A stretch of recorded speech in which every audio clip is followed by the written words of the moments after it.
Hello everyone, my name is Aiman Maulana from Pokde.net, and today I'm going to be reviewing the Sony HT-S2000 soundbar along with some extras that could turn this into the complete home entertainment package. Is it worth your money? Stay tuned to find out.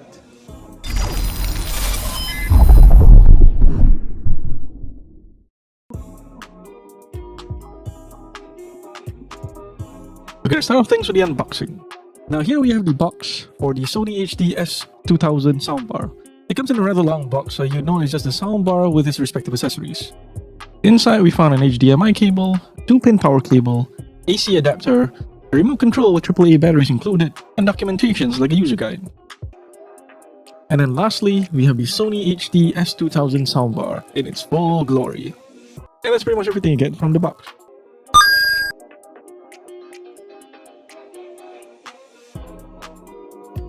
Now, setting up the soundbar is pretty easy, as all you need is the new Sony Home Entertainment Connect app, available on both Android and iOS. Simply scan, and you will find the soundbar if you have powered it on. Just connect to it, and you're pretty much good to go. If you have trouble pairing it to your phone, just bring your phone closer to the soundbar and you should be good to go. Do remember to check if the soundbar is actually blinking, as that's when it's actually in pairing mode. Assuming you don't run into any trouble, you should get the whole process done in about a minute or two, and you should get the same green check mark you see in the video if you've done it correctly. Keep in mind at this point, you've only managed to successfully set up the soundbar because you've yet to connect the subwoofer and the rear speakers to the soundbar yet. In the off chance you have trouble getting those separate components connected to the soundbar, highly likely it's because you have not set those devices to its respective pairing mode. You will know when the rear speakers and the subwoofer are in pairing mode when the LED lights on their respective devices are blinking. All you have to do is just hold your link button until the LED light starts to blink. Once you've actually successfully connected it, you should be able to see a green check mark on the app itself indicating which specific part has been connected to the soundbar.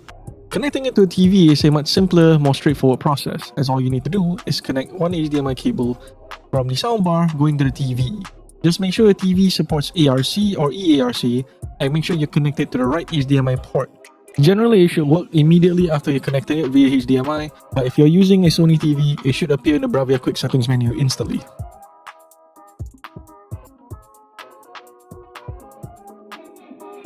Now let's talk about how the Sony HT-S2000 soundbar performs. Now it boasts a decent stereo frequency response, delivering an overall even sound profile, especially in the mids, where voices and lead instruments shine through.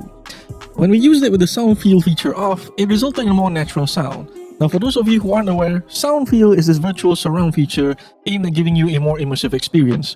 Now depending on your taste, it could suit you better. However, in my experience, the stereo audio feels a little bit odd. Mostly because there's a little bit of an unnatural echo in the mix. But again, this is not about being good or bad, this is mostly just on your personal preference. Now given its size, it performs quite admirably, but, and this is a big but, without a dedicated subwoofer, it does miss out on that satisfying thump and rumble in the low bass department. And this is where the Sony SA-SW3 subwoofer comes into play. Now it makes a huge difference as is. Now rather than me explaining any further, I think it will be best for me to demonstrate it so you can actually have a listen with your own ears.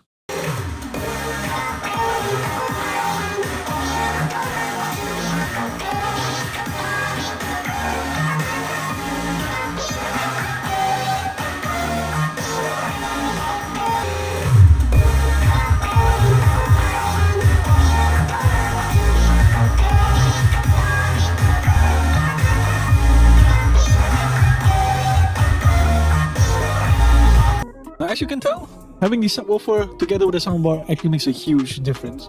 So for me, adding this on is actually quite worth the money.